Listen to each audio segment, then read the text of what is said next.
ভাইরে, প্রবাসীর জীবন কতটা কষ্টের এই ভাইদেরকে না দেখলে বুঝবেন না। আপনারা এমনিতেও জানেন কতটা কষ্ট প্রবাসীর জীবন।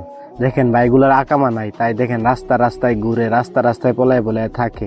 কি করবে, পেটের মধ্যে খিদা নিয়েও, যন্ত্রণা কষ্ট নিয়েও পরিবারের জন্য চিন্তা করে বিদেশ পড়ে থাকে। তাই বলি কি, পরিবারকে এদেরকে সম্মান করুন, ভালোবাসার সাথে কথা বলুন।